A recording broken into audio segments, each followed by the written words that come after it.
Last year, I got to help a church in rural Tennessee, and they grew from 35 people on a typical Sunday to over 150 in typical attendance. And they did it by implementing some things that I think that most churches just simply overlook. They're simple strategies that if you implement them, they can make an enormous difference. So if you feel stuck and you're ready for your church to grow, let's talk about some strategies to make that happen.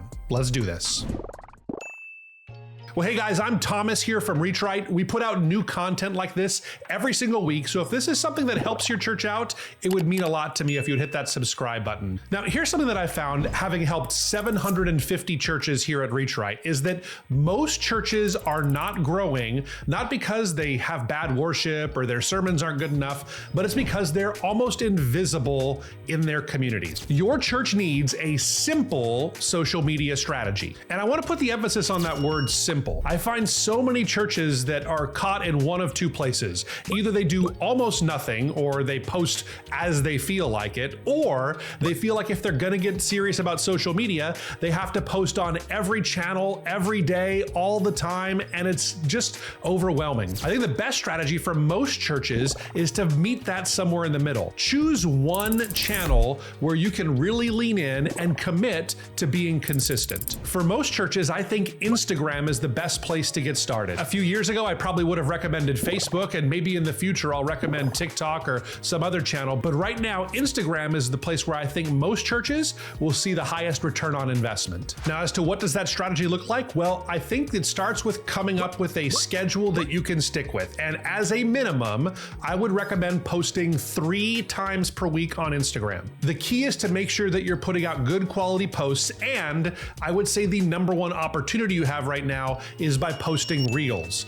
Let's face it, your church is probably making video content of your Sunday services every week anyway. If you're to chop up some of those sermon portions into little snippets that you can turn into reels, we've seen this be a huge success for churches. But really, there isn't any kind of a secret that comes with this. It just takes you doing the work. But we've seen over and over again that when churches consistently post on the same days every week, and they actually put out good content consistently, they tend to see growth in this area. The second strategy, and I think it's one that's probably even more important, is making sure you give yourself a good church website audit. I see so many churches every single day in my line of work that have a church website that is just not cutting it for them. There's bad information on it, the photos are old, and it just doesn't make a first impression. I've been saying this for over a decade now, but your website is the first impression for so many people that visit your church. Almost nobody is going to come and visit your church without having been on your church website first. Really, your website serves as your digital front door, and people are going to make decisions about what your church is about in a matter of seconds of being on your website. That's why it's so important that you do a church website audit to make sure your church website actually reflects the quality of the ministry that's happening on Sunday mornings there. Here's a few things that I recommend. Do what I call the 3-second test. Take a quick look at your website and then turn it off within 3 seconds. What did you notice? Were you able to spot what time your services take place or where your church meets? Does it make an immediate first impression where someone might think, I could see myself fitting in at that church? Those are the kind of things that we're looking for, and the 3-second test is a great way to figure that out. A couple of things I recommend on every church website now are testimonial videos that actually tell the story of real people from your church and their experience at your church and the kind of impact that God's made. And we also think that having a plan your visit page is really something that helps a lot of churches now. These pages are designed to give a visitor a little taste of what to expect on a Sunday morning, but more importantly, it calls them to fill out a form and lets you pull forward some of those conversations that you'll want to have with them, typically after they visit for the first time. Someone fills out a form on your website, they let you know that they're coming, and you can start to build relationship before they ever step foot in your door. So it's really a powerful tool. The third strategy that I think is so important right now is making sure you get your sermon content onto YouTube.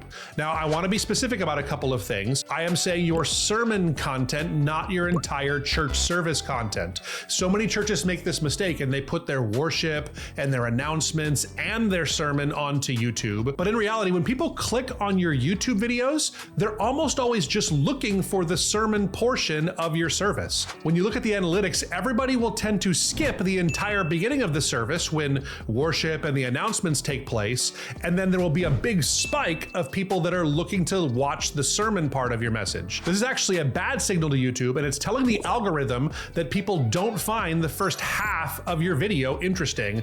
And what YouTube's gonna do is they're gonna start showing your videos to less and less people. If you cut out the beginning of your service, again, I mean the worship and the announcement portion, and just focus on the sermon portion, we see that churches tend to get more views and people stay around longer when they are viewing. Implement this strategy and YouTube will start to show other videos to more people more often, and churches tend to see growth when they have higher views on their YouTube accounts. Before we go any further, I should mention, if your church is trying to see more visitors walk in your door, one of the best places to start is by signing up for our totally free church marketing review. What our team does is they'll do a deep dive on all of your church's online marketing and presence and give you a 100-point score to see exactly where your church lands. From there, we'll actually even type out some marching orders for you to make some specific improvements for your church. If you're the kind of church leader that's interested in this video, this review is perfect for you. So I'll leave a link in the description. Make sure you sign up for that and get your free review today. And that brings me to the fourth strategy. This is one that I think so many churches just totally miss. You need to nail your Google business profile, or what used to be called your Google My Business. Here's what I found is that the vast majority of people that aren't personally invited to a church, the main way they're finding churches in their area is still through Google searches. They'll type in phrases like churches near me or churches in my city, and whatever comes up are the websites that they're going to view first, and probably the churches that they're most likely to consider visiting. Churches that show up at the top of those searches are the ones that are intentional about making sure their Google business profile is optimized to a T. Start off by getting into your Google business profile and just giving them all of the information that they're asking for. There's really simple things like filling out what your office hours are and what time your services take place and where your exact location is, and if you have accessibility for people that are in wheelchairs. Answering some of these kinds of questions are a signal to Google that actually you care about visitors coming in your doors, and in our experience, just these few changes can start to actually impact your rankings. Also, make sure that your church is properly listed on every local directory that you can think of.